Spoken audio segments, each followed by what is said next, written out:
same opportunities as men and fighting against, there you go, and fighting against the forces of discrimination and tribalism and racism.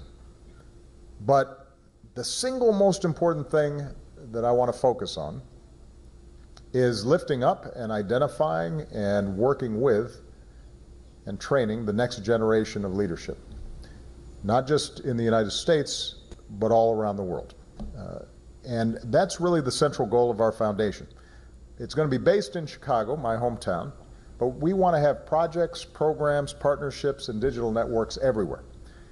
And I'm not just lending my name to the foundation, I'm going to be an active part of it. This year I've already met with young people like yourselves in Germany, in Indonesia, in Brazil, and then we had our first ever Obama Foundation Summit in Chicago. And I don't want to speak too long because I want to spend most of our time on questions, and Anshul is going to help to moderate it. But I did want to mention the reason I thought it was so important to do something in India. You've got the largest population of young people in the world, and that's a lot, so we might as well start big.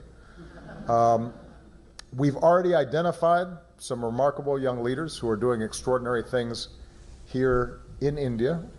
Authors, athletes, artists, entrepreneurs, civic leaders from all across the country.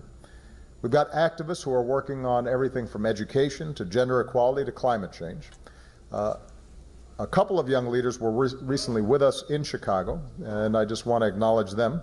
Trisha Shetty started, where is she? There she is. Did you have fun in Chicago?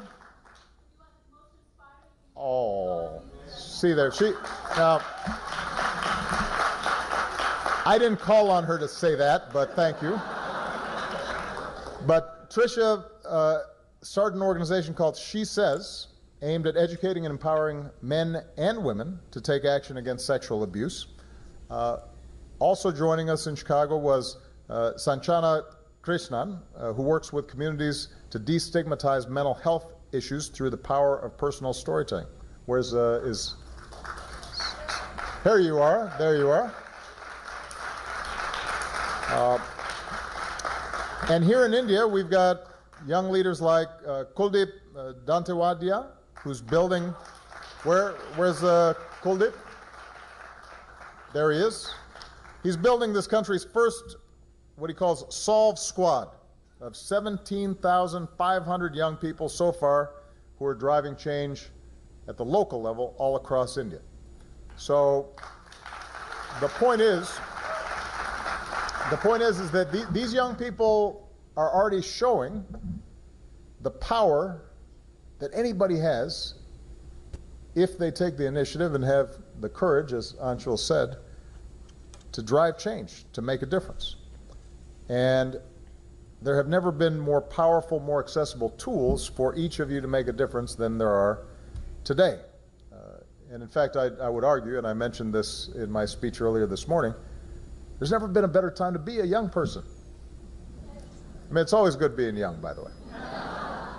But if you think about it, if you had to choose a moment in history in which you could be born, and you didn't know ahead of time who you were going to be, you didn't know what your status would be, you didn't know whether you were going to be male, female, Indian or American, you didn't know whether you were going to be gay, straight, you didn't know whether you were going to be rich or poor, what caste you might be a member of, what religion. So you're just a human, and you had to choose when to be born. You choose now.